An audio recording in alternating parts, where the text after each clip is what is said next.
It looks as though you're letting go, and if it's real, well, I don't want to know.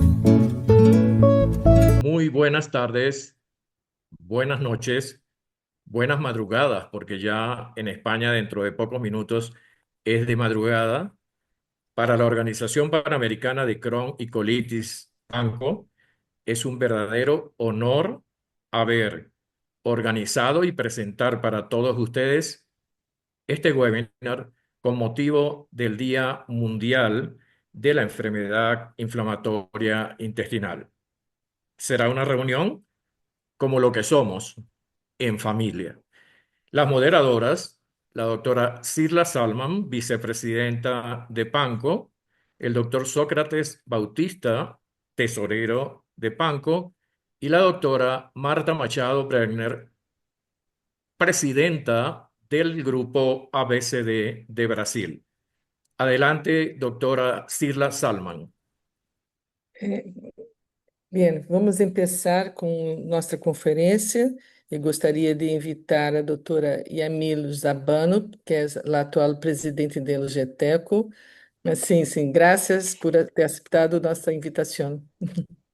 Muchas gracias, Cintia, y muchas gracias a todos por estar aquí. Es para mí un honor poder acompañarles en nombre de GTECO en este día tan importante. La verdad es que me siento como en una boda. Empecé ayer y sigo hoy y seguiré mañana celebrando entre todos el Día de la Enfermedad Inflamatoria Intestinal. Agradecerles que nos den este espacio a GTECO. Y sin más voy a compartir mi pantalla que es sobre el futuro, ¿no? El presente y el futuro, revisando un poquito qué es lo que sabemos de la enfermedad inflamatoria intestinal. Am, Sabemos mucho de la enfermedad inflamatoria intestinal.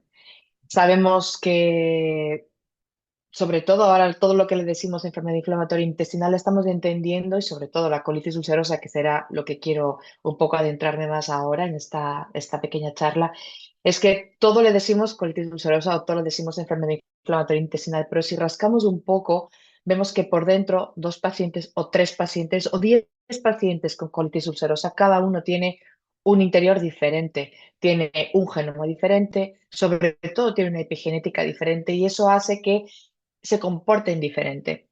Y es que cada vez sabemos más cosas, ¿no? Y por eso podemos tener más fármacos, sabemos de más dianas terapéuticas, porque la enfermedad inflamatoria intestinal es una enfermedad compleja. Y esto también incluye a la colitis ulcerosa. Y aquí podemos ver un mapa de dónde, y tampoco es la idea de revisarlo al detalle, pero aquí podemos ver un mapa un poco dónde funcionan todas las dianas de los fármacos que tenemos a disponibilidad. Y es que ahora tenemos un armamentario impresionante y cada vez es más grande y sobre todo los últimos 2 años en el mundo ha sido una eclosión de nuevos tratamientos de terapias avanzadas, nuevos tratamientos biológicos y pequeñas moléculas que van directamente a tratar la inflamación. Y ahora voy a hablar un poco del futuro, porque además de las nuevas terapias y que tenemos muchas que están en proceso y muchos de los aquí que nos están oyendo participan en los estudios de registro de los nuevos fármacos, también estamos viendo otras maneras de tratar, como por ejemplo puede ser la terapia combinada. Y terapia combinada parece que lo fuéramos a hacer ahora en el futuro, pero es que esto lo llevamos haciendo hace mucho tiempo. Siempre tenemos en cuenta que una terapia combinada implica un tratamiento que combina más de una modalidad, ¿no? Es decir, realmente es una terapia multimodal, porque estamos combinando esteroides con tiopurinas, tiopurinas con infliximab, metotrexate con adalimumab o golimumab, vedolizumab con ustekinumab, que realmente estaría dentro de lo que consideramos una terapia eh, dual, pero también tenemos la dieta o dieta enteral como terapia, es decir, estamos acostumbrados a hacer la terapia combinada y probablemente en el tiempo que pase ahora, en un futuro, estaremos mucho más acostumbrados, sobre todo al inicio del tratamiento, en combinar dos dianas terapéuticas para después dejar al paciente con un tratamiento con un mejor perfil de seguridad. Otra manera de ver el futuro del tratamiento es lo que se hacía antes con los corticoides, que dábamos ciclos de corticoides tras ciclo de corticoides tras ciclo de corticoides, y lo que esto nos impulsaba a ponerle al paciente un tratamiento ahorrador de corticoides, ahora probablemente lo podamos hacer con un tratamiento más seguro, que serían, por ejemplo, un gran candidato para realizar esto serían los inhibidores de la JAK, un tratamiento rápido y además potente que puede funcionar para que el paciente llegue a la remisión y luego mantener esta remisión con un tratamiento probablemente con un perfil de seguridad más interesante. Por ejemplo, una mujer que quiere quedarse embarazada, sabemos que no podemos usar los inhibidores de la JAK por su perfil de seguridad, pues sí que podemos hacer que la persona, la mujer, llegue a la remisión con JAK inhibidores y después cambiarle un tratamiento más seguro. Es decir, tener el concepto de tratamiento cíclico en diferencia del tratamiento continuo, que es como hemos estado tratando a los pacientes ahora. Porque la colitis ulcerosa, esta gráfica la conocemos muy bien en la enfermedad de Crohn. La enfermedad de Crohn es una enfermedad progresiva, pero es que la colitis ulcerosa, y haciendo una similitud con la gráfica de la izquierda, podemos ver que la colitis ulcerosa también debería ser considerada una enfermedad progresiva, porque tenemos un 30% de pacientes que hacen extensión, tenemos pacientes que aun cuando no tienen inflamación pueden llegar a tener disfunción anorrectal y tenesmo. En algunos pacientes después de una inflamación muy grave podemos tener estenosis. Y también podemos tener displasia, cáncer y requerir colectomía. No queda tan claro esta ventana de oportunidad que sí que se sabe en el Crohn muy bien en la colitis ulcerosa. No hay evidencia que nos demuestre esto, pero podría ser algo así. Y sobre todo sabemos que cuando tenemos un brote, cuanto antes lo tratemos, quizás la ventana se refiere a eso, ¿no? Cuanto antes tratemos el brote de colitis ulcerosa, menos problemas nos dará. Otra cosa que empieza a cambiar, y esto es afortunado porque estamos pasando de la medicina paternalista, en el que el médico le dice lo mejor que te conviene, te lo digo yo, a un cuidado centrado en el paciente, en el que todos los integrantes del equipo sanitario convergen en el paciente. Pero lo que es más importante es, a pesar de que nosotros digamos lo que consideramos un control de la enfermedad, la primera pregunta sería, si tenemos un cuidado centrado en la persona, es, ¿qué significa control de la enfermedad para el paciente? Y eso es muy importante porque, como aquí les voy a demostrar, hablamos de idiomas distintos, decimos cosas diferentes. Por ejemplo, al mismo grupo entre pacientes y médicos, al mismo, digamos, pares entre médico y paciente de esa misma persona, se les preguntaba un número estimado de brotes al año, mientras que los pacientes se consideraban con mucho más porcentaje, por ejemplo, de brote moderado y grave, los médicos considerábamos que los brotes que el paciente habían hecho, el mismo paciente, eran mucho menores. Esto demuestra que deberíamos afinar un poco mejor lo que consideramos la comunicación entre pacientes y médicos, porque los médicos tendemos a sobreestimar al control de la enfermedad, lo bien que estamos haciendo el tratamiento de la enfermedad inflamatoria intestinal, y tendemos a infraestimar el impacto disruptivo que tiene el brote, la actividad, pero como hemos visto incluso los síntomas no relacionados a la inflamación en la vida de las personas. Esto que los estaba comentando es que ahora empezamos a tratar a los pacientes ya no solamente para saber que se encuentran bien, que no tienen síntomas, lo que se conoce como la respuesta sintomática, que eso era lo que antes considerábamos un buen control de la enfermedad. Ahora sabemos que eso está muy bien como objetivo a corto plazo, pero el paciente tiene que seguir su camino y tenemos objetivos a mediano plazo, que sería mejorar la analítica, mejorar la bioquímica, mejorar la calprotectina, disminuir, mejorar el crecimiento en los niños, que esto ya sería a mediano o largo plazo, y a largo plazo pues podríamos intentar alcanzar la curación mucosa y sobre todo la normalización de la vida de los pacientes. Ahora bien, tratar a los pacientes por objetivos nos implica que en cierto momento paramos y pensamos, si lo que yo quiero es corto plazo, paramos y pensamos, ¿estoy alcanzando la remisión o respuesta sintomática? Si no es el caso, es el momento de cambiar el tratamiento hasta alcanzarlo. Y así tenemos que ir avanzando, pero siempre parando y pensando si estamos consiguiendo un objetivo que nos hemos puesto. Discutir si la curación transmural o curación histológica puede ser un objetivo, eso es una discusión que nos daría para estar hablando semanas y hacer un curso exclusivo solo de esto, porque de momento cada vez tenemos, sí que tenemos más evidencia, pero lo que es importante es saber a qué precio, no solamente para el sistema sanitario, sino incluso para el paciente. Una cosa que nos dicen es, bueno, tenemos la remisión clínica, tenemos la remisión endoscópica, queremos también que la mejoría sea bioquímica de la analítica, e incluso nos sugieren que en un futuro otro objetivo real, no solamente sugerido, sino real y hasta alcanzar sería la remisión histológica. Pero en relación a la remisión molecular, ¿podríamos alcanzar a lo que se conoce como disease clearance, que lo hemos traducido en esta discusión, en esta charla, como curación de la enfermedad? No lo sabemos. ¿Por qué? Porque no sabemos si todo lo que llamamos colitis ulcerosa tiene el mismo patrón molecular. Como comencé mi charla, sabemos que no hay dos pacientes con colitis ulcerosa iguales, por tanto las respuestas a los tratamientos son distintas y probablemente la clave esté en el perfil molecular de esta colitis ulcerosa. Por tanto, esto es una cosa idealista y no sabemos si podemos llegar tan al fondo en el tratamiento de la enfermedad inflamatoria intestinal. Otra cosa que ha venido a cambiarnos un poco la manera de tratar a los pacientes es la irrupción de la inteligencia artificial. La inteligencia artificial se conoce como cualquier función cognitiva desarrollada por máquinas con la idea de aprender e incluso ayudarnos a resolver nuestros problemas porque tienen un aprendizaje automático y un aprendizaje profundo además, ¿no?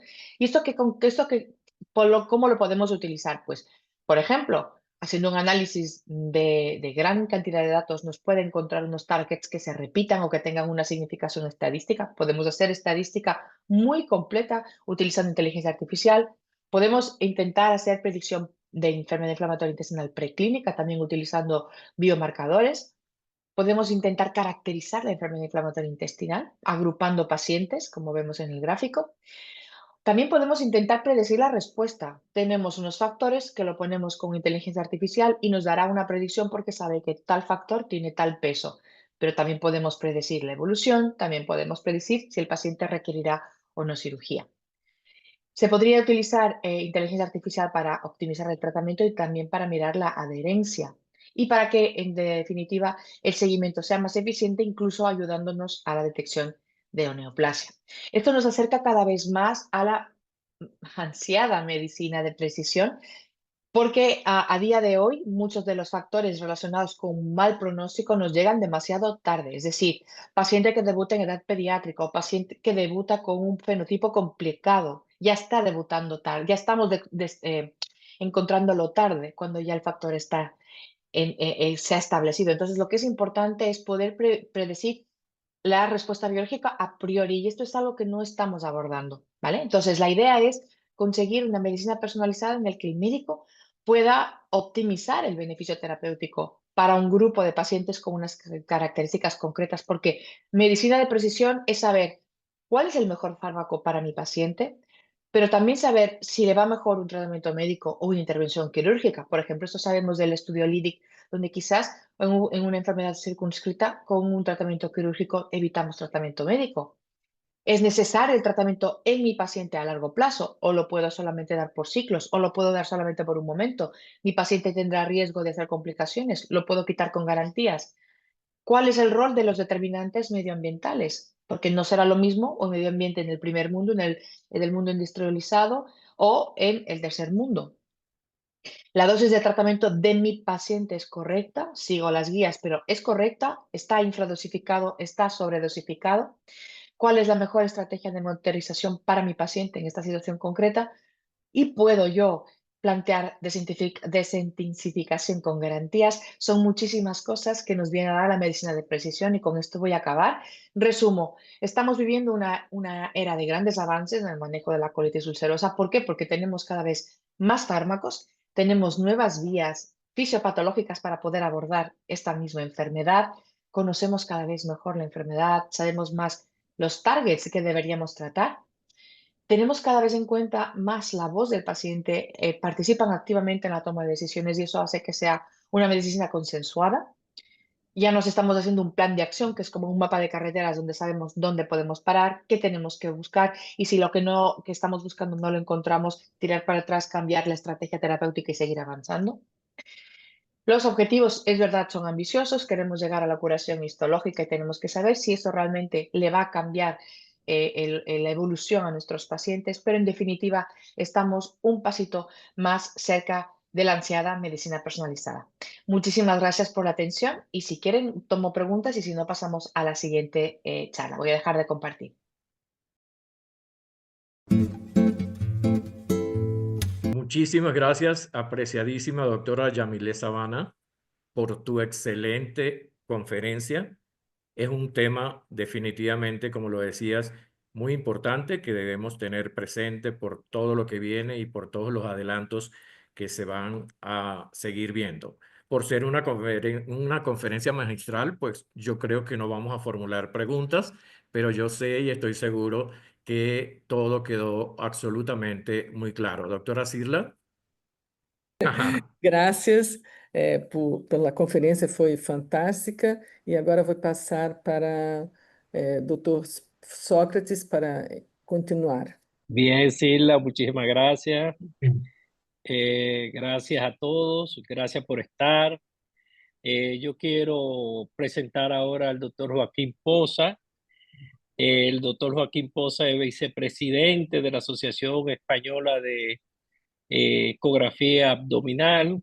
Además es director del curso universitario por Ecografía Intestinal de España por la Universidad Alcalá de Henares. Y el doctor Poza nos va a disertar realmente cuál es el programa del curso de ecografía intestinal PANCO-GTECO. Con ustedes, el doctor Poza. Bueno, buenas tardes, creo que aquí son buenas noches, como bien ha dicho el doctor Beitia. Nada, agradeceros el esfuerzo que se ha hecho desde Panco para desarrollar este curso, ¿no? Bueno, estamos perfilando los últimos detalles organizativos y que llevamos gestando varios meses por el interés creciente en la técnica.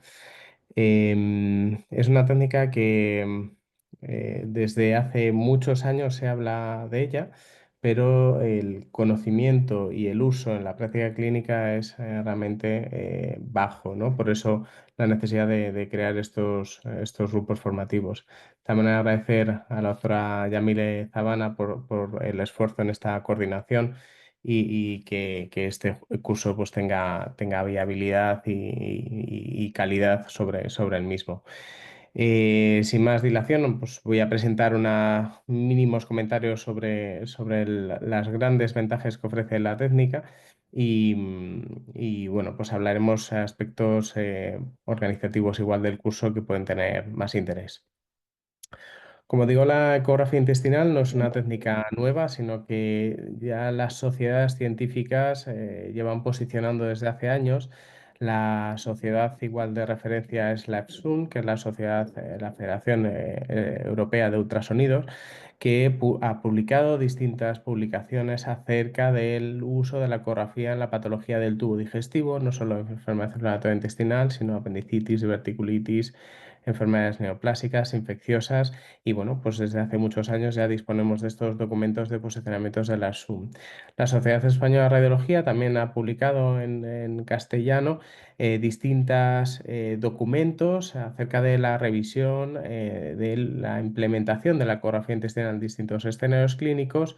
La ECO, que es nuestra guía, ¿no? de referencia para los distintos trabajos acerca de la enfermedad de cronicolitis ulcerosa, pues también se ha posicionado a favor del uso de la ecografía intestinal en distintos escenarios, diagnóstico, monitorización, detección de complicaciones, también la colitis ulcerosa. Por lo tanto, digamos, la sociedad americana también tiene distintos documentos de posicionamiento y GTQ recientemente también ha publicado un documento de consenso. Con esto quiero decir que es una técnica que no necesita mayores defensores, ¿no? Tenemos todo el aval científico disponible para su uso y lo que falta es, como digo, la implementación en la práctica clínica. Fijaos, en la enfermedad de Crohn se ha descrito y está publicado ampliamente el uso en distintos escenarios, no solo en emitir una sospecha diagnóstica, sino en un diagnóstico precoz. En pacientes que tenemos alta sospecha diagnóstica, podemos hacer el circuito diagnóstico tras realizar una ecografía. Fijaos, la ecografía tiene una inmediatez mayor que la realización de una analítica, que simplemente pone un transductor sobre el abdomen de un paciente, ¿no? Por lo tanto, podemos emitir una alta sospecha diagnóstica con una historia clínica adecuada y una técnica de imagen, ¿no? Desde luego, el diagnóstico no va a ser único y el peso va a caer sobre una técnica de imagen y debemos incluir pues, técnicas de imagen, endoscopia, histología, clínica, biomarcadores, etcétera. Por lo tanto, el diagnóstico va a ser conjunto, pero las técnicas de imagen, la ecografía, es una técnica que nos permite esa inmediatez. También está muy descrito estoy ampliamente el valor que tiene la monitorización, en predecir la respuesta, en evaluar la respuesta y hacer ajustes de tratamiento para conseguir mayores tasas de respuesta. Paciente que desarrolla síntomas para detectar si ha habido una complicación, también para comprobar a través de forma complementaria la analítica de biomarcadores que un paciente se encuentra controlado a través de técnicas de imagen y aquí el valor también de la ecografía, la detección de complicaciones, estenosis, fístulas, abscesos, donde la endoscopia está limitada por este tipo de complicaciones y la recurrencia posquirúrgica también en su detección tiene un gran valor de apoyo y alternativa a la ileocolonoscopia, ¿no? Con la ventaja que ofrece la ecografía, como digo, de la inmediatez, que se denomina Point of Care Bowel Ultrasound. Es una ecografía realizada en la propia consulta, a pie de cama, como se dice, y que permite esa inmediatez en la toma de decisiones.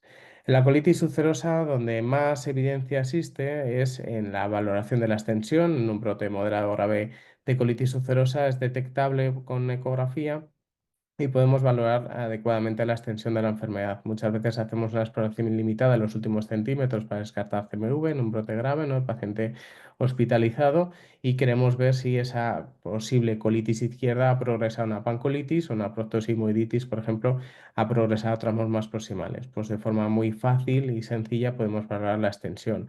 También que a veces existe más evidencia sobre el valor pronóstico de la ausencia de mejoría del grosor en las primeras días tras inicio de corticoide, también una valoración, como decíamos, inmediata de la gravedad, pacientes a veces que tenemos disociación con la endoscopia por tratamientos tópicos que han podido influir en una mejoría endoscópica en los últimos centímetros, pues con la ecografía podemos valorar tramos más activos en segmentos más proximales. Y desde luego la ecografía va a ayudar en el diagnóstico diferencial, ¿no? Con enterocolitis infecciosa, a veces con la afectación del intestino delgado con una enfermedad de Crohn y otras patologías como una colitis segmentaria diverticular. Fijaos, en el documento de consenso también de GTQ, pues posicionamos la ecografía, como veis, en la sospecha de la enfermedad de Crohn como incluso una prueba de primera línea y como decíamos, pues podemos acelerar ese circuito de diagnóstico y cómo la ecografía junto con biomarcadores puede ayudarnos en la monitorización en poder conseguir mayores tasas de respuesta, como digo, a veces con una monitorización estrecha. Sabemos que el último objetivo formal establecido en las guías de STRAI 2 es la curación mucosa para la enfermedad de Crohn y no se ha considerado la curación transmural como un objetivo formal.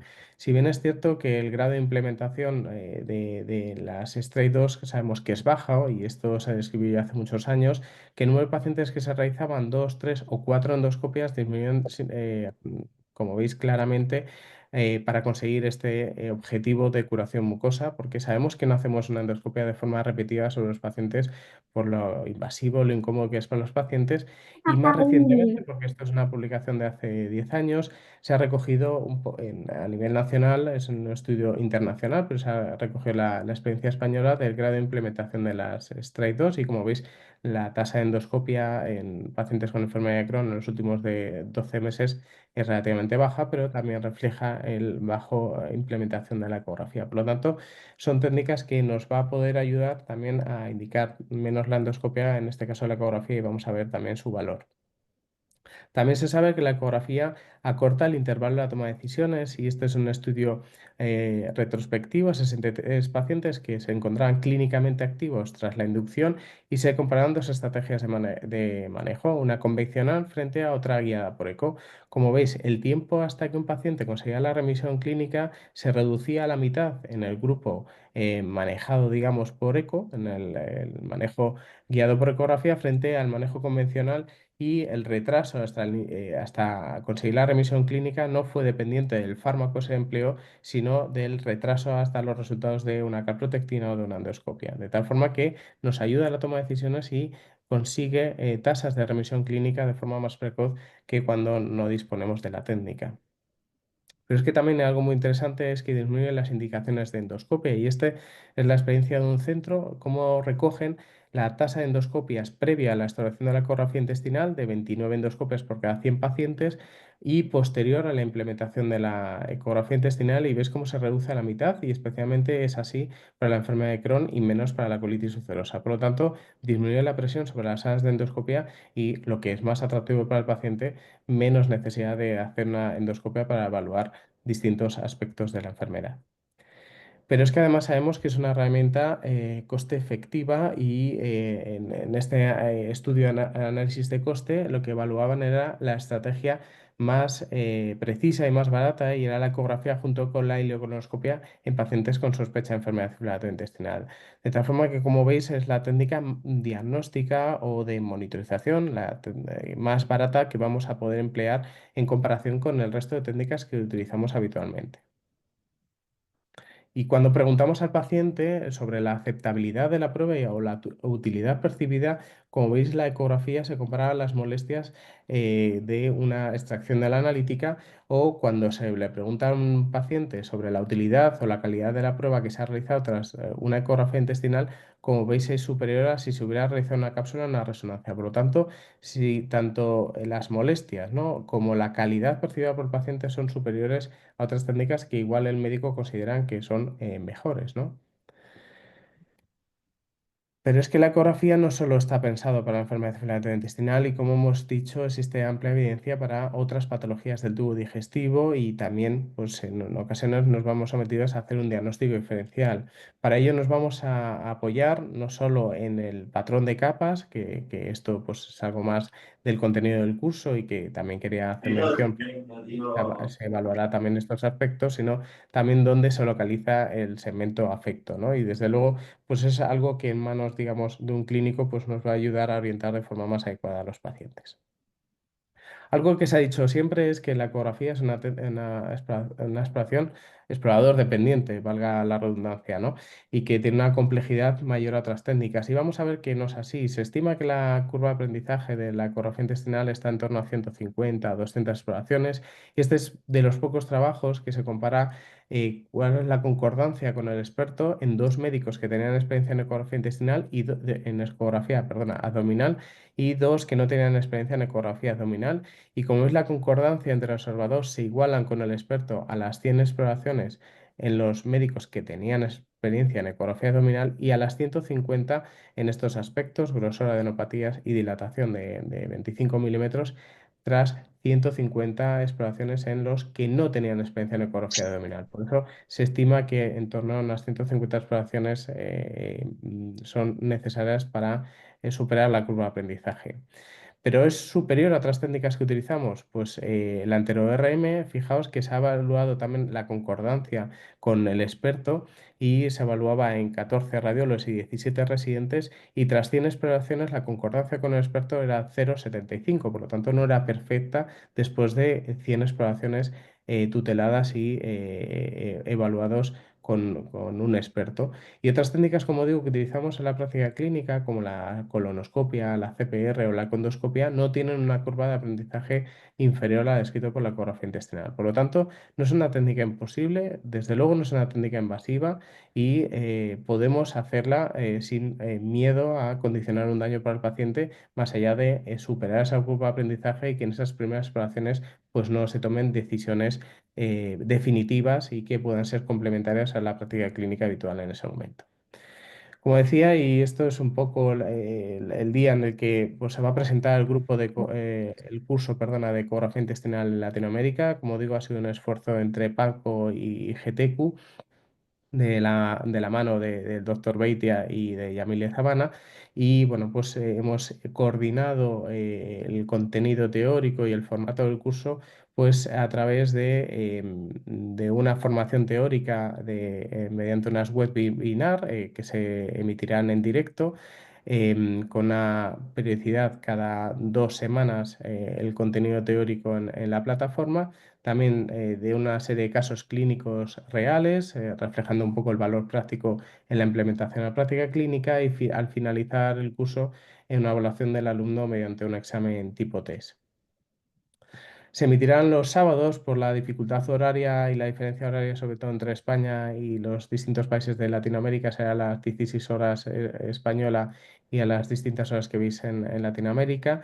Y está previsto su comienzo el 28 de junio. Y como vais a ver, el contenido teórico es muy amplio, incluye pues desde los primeros temas son pues más básicos acerca de la técnica, de la introducción a la ecografía intestinal, qué se necesita, los equipos, bases del contraste, de la elastografía y luego pues hablaremos de la sistemática de exploración, del reconocimiento de la normalidad y de la patología, ventajas e inconvenientes de la técnica, cuáles son los parámetros ecográficos de actividad. En las siguientes webinars pues hablaremos sobre la evaluación del diagnóstico, localización y extensión de la enfermedad intestinal, cómo podemos diferenciar Crohn de colitis ulcerosa, de la monitorización, luego del patrón estenosante, fistulizante, la recurrencia postquirúrgica, el valor de la colitis ulcerosa, cómo podemos hacer informes y cuáles son los índices ecográficos descritos de actividad y finalmente pues aspectos del diagnóstico diferencial que también, como decíamos, tiene valor.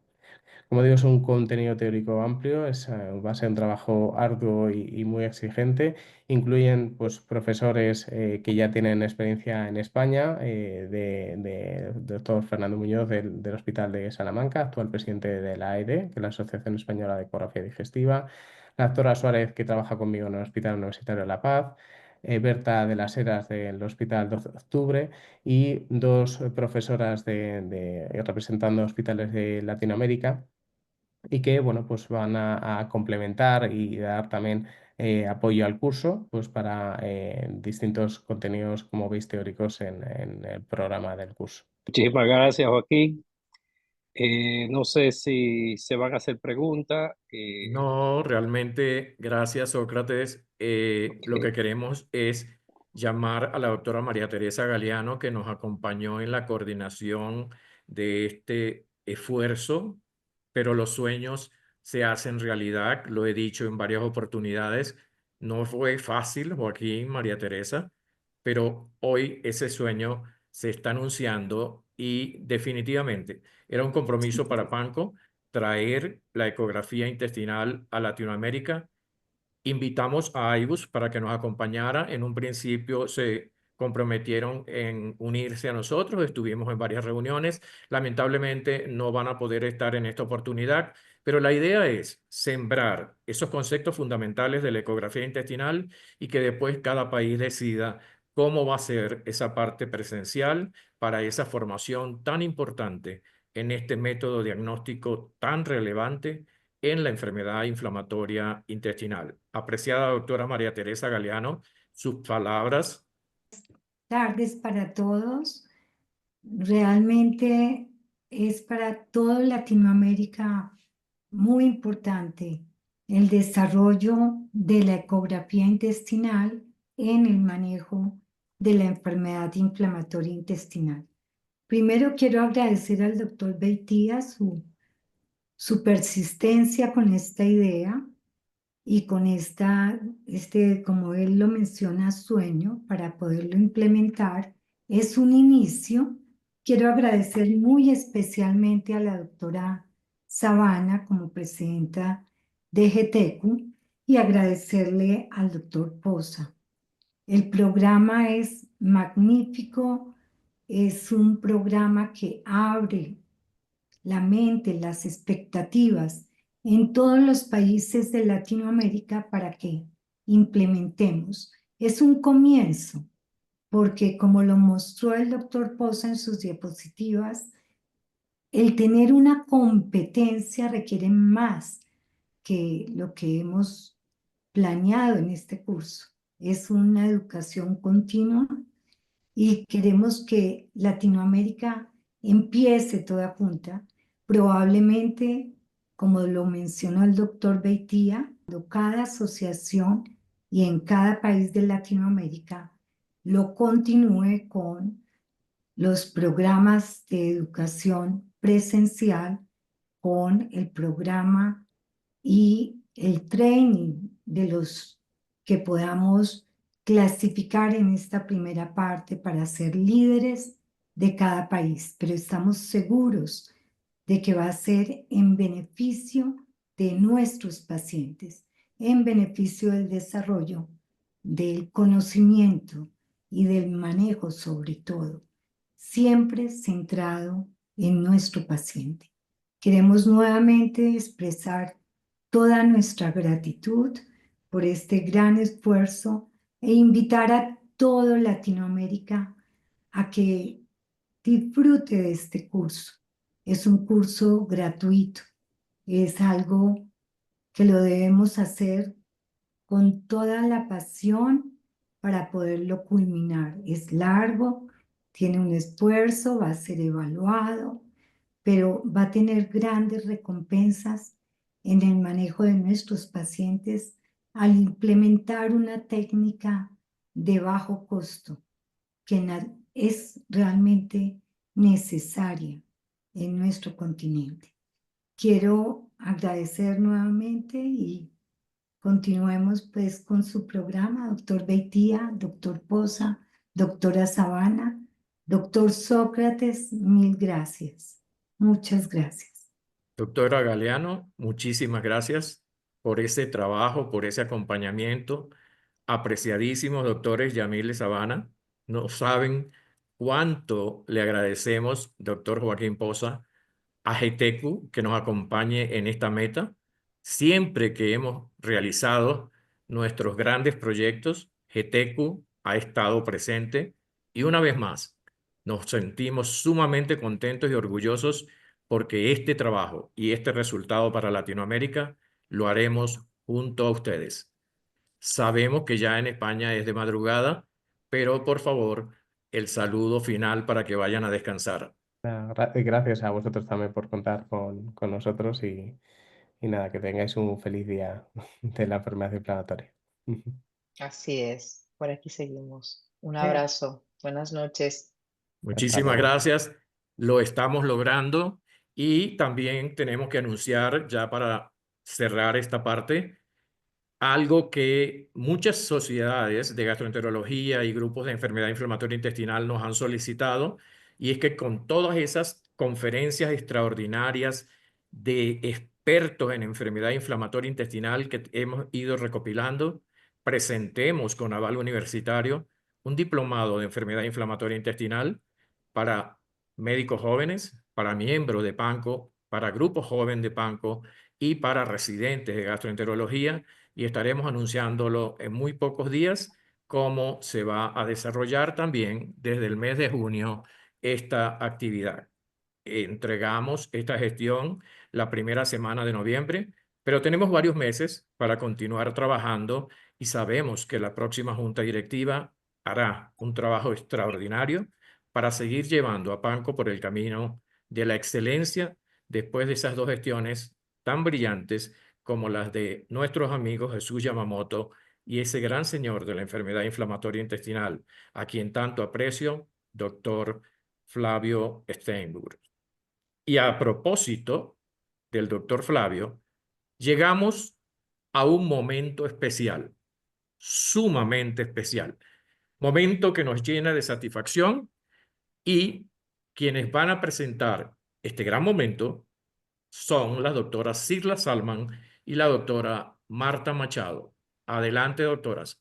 Buenas noches a todos. Es una honra estar en ese día tan importante para todos nosotros, que es el Día Mundial de la Enfermedad Inflamatoria. Congratulations for Panko por todo que están ese avance gigantesco. Guillermo va a tener el Día Mundial de Guillermo, porque hace tantas las cosas para toda la América que realmente es muy importante, como vimos todas las charlas. Bueno, hoy es un día importante mundial de la enfermedad inflamatoria. Y pienso que ese día no podía pasar, como se dice en portuñol, en branco, como esquecimiento de dónde nació esta data tan importante. Me voy a compartir unas cositas chiquitas acá.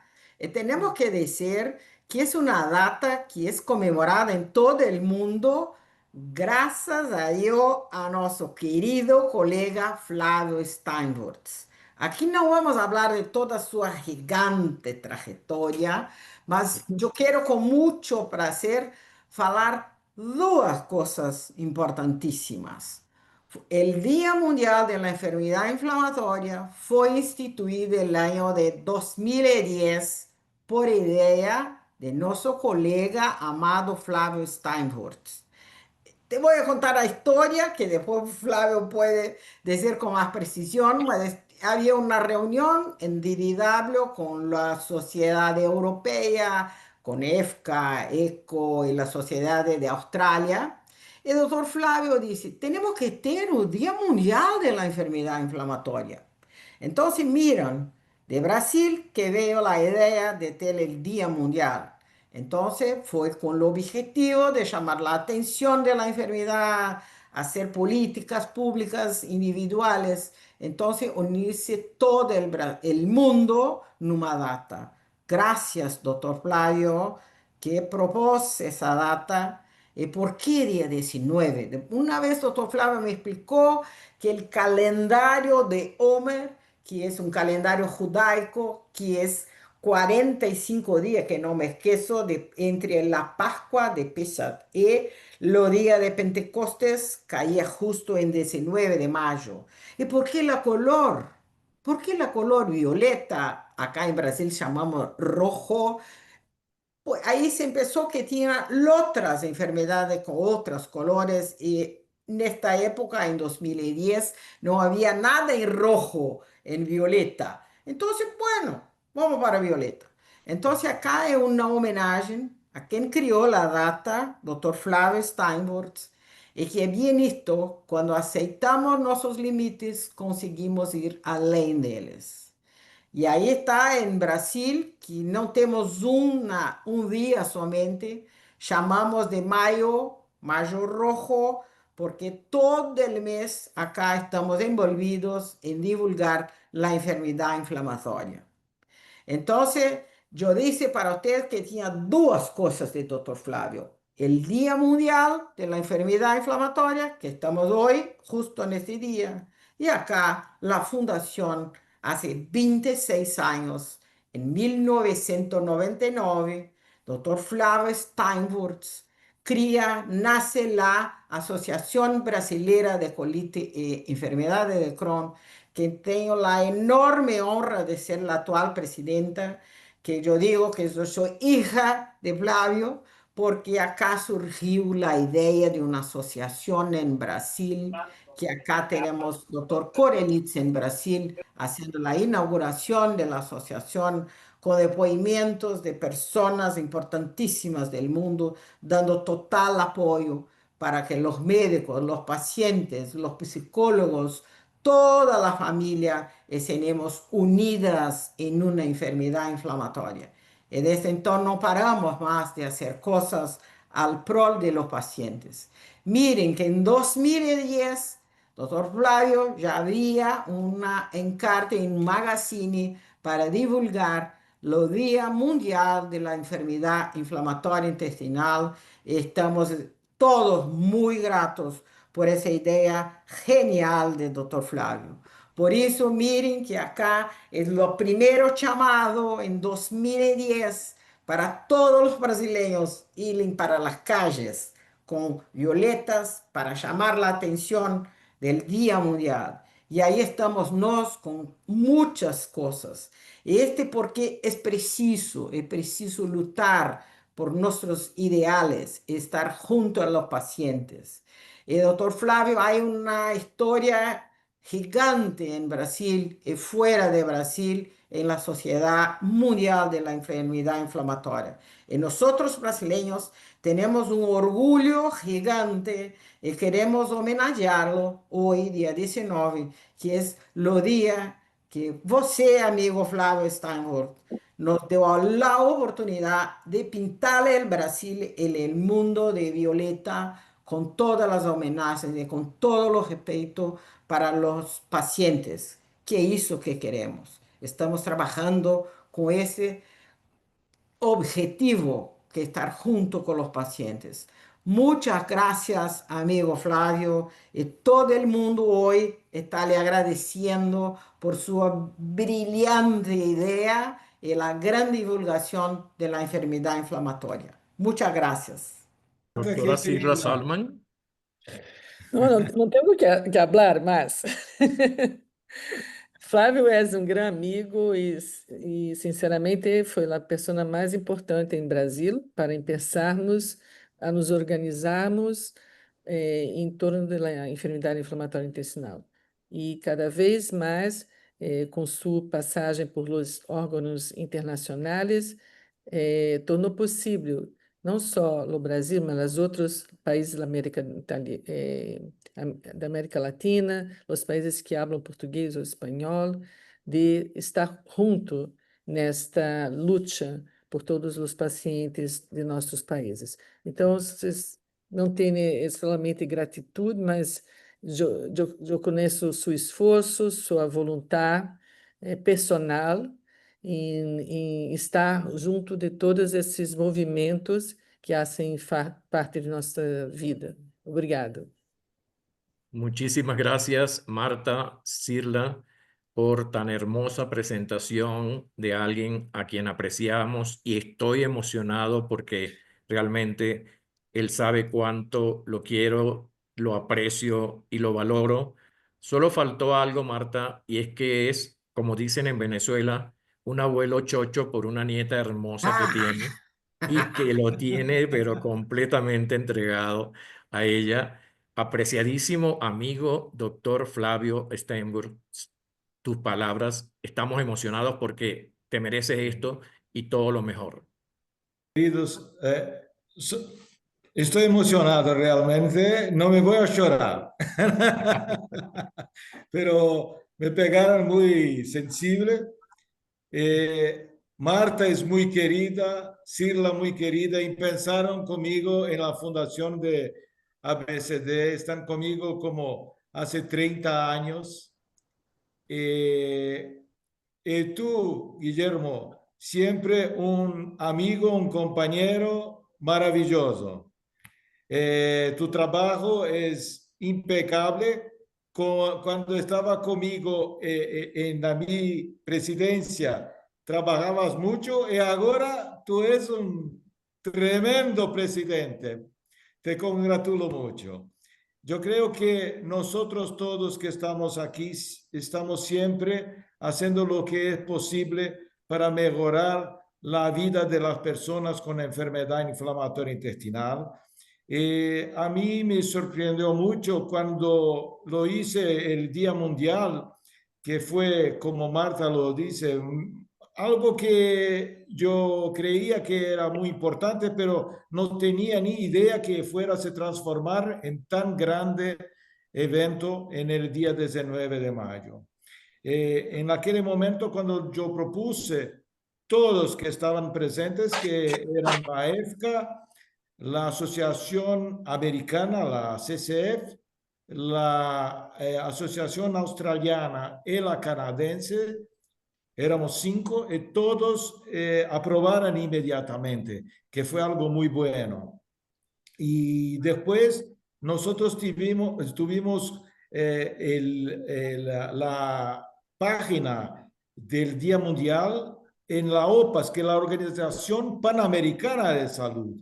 Entonces era hospedada por Brasil en OPAS y se quedó así por 2 años cuando yo solicité a EFCA que tomase la cuenta de todo esto porque tenía mucho más recursos y condiciones de hacer más grande. Entonces salió de nuestro dominio para el dominio de Europa, pero la verdad que impensó con nosotros. Es algo que realmente tengo mucho orgullo y me encanta. Este homenaje, yo no sé si merezco el homenaje, pero estoy muy feliz.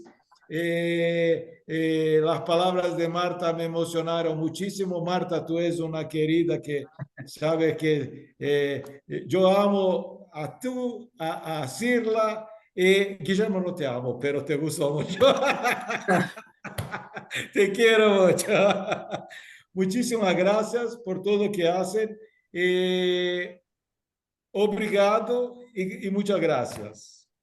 Muchísimas gracias, apreciadísimo amigo, por ser tan bueno, por todo lo que nos has dado y por ser algo que es bien importante, gran amigo, excelente profesional y gran amigo. Eso es una condición que te acompaña y que valoramos muchísimo. Llegó el momento de decir hasta luego. Indiscutiblemente, ha sido una noche hermosa. Vamos entonces a que Sócrates, Marta y Sirla den sus palabras de despedida, por favor. Muchas Bien, gracias a todos. Qué buenísimo el día de hoy. Estamos juntos, unidos, la gran familia Panko, y poder prestar esa homenaje a mi gran amigo Flavio. Y quiero abrazar a todos ustedes que están ahí con nosotros y decir una frase que es: lo amor es lo significado de la vida. Y seguimos juntos, siempre juntos. Muchas gracias. bien, gracias, Flavio. Gracias a todos. Gracias a todos por estar con nosotros. A ti, Flavio, un abrazo grande por este día. Realmente desde ayer nosotros estamos celebrando aquí en República Dominicana.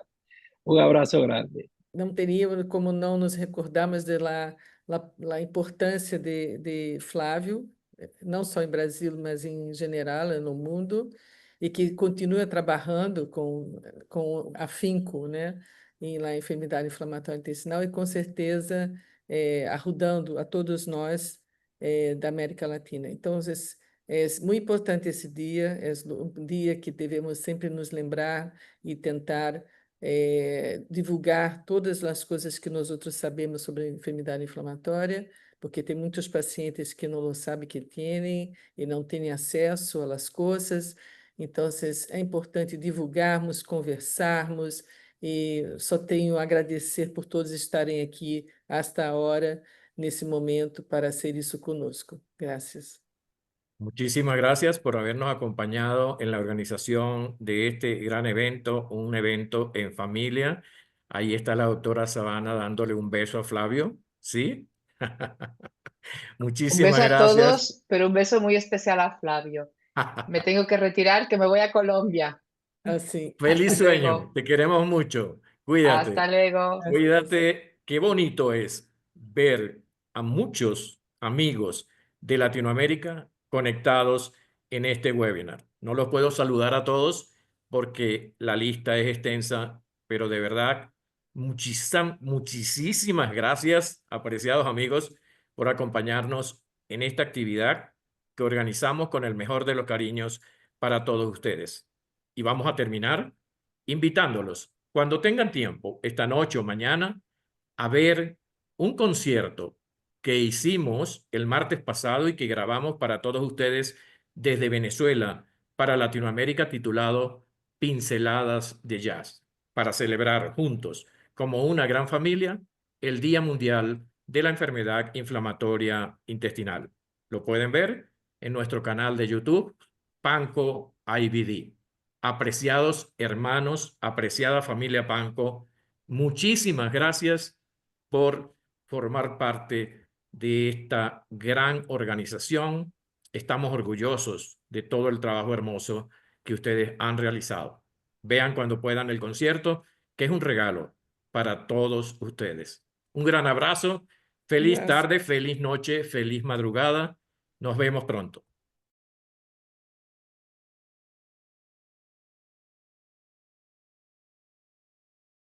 Este concierto simboliza la armonía entre la pasión por la música y nuestro deber por la salud de nuestro país y de Latinoamérica en general.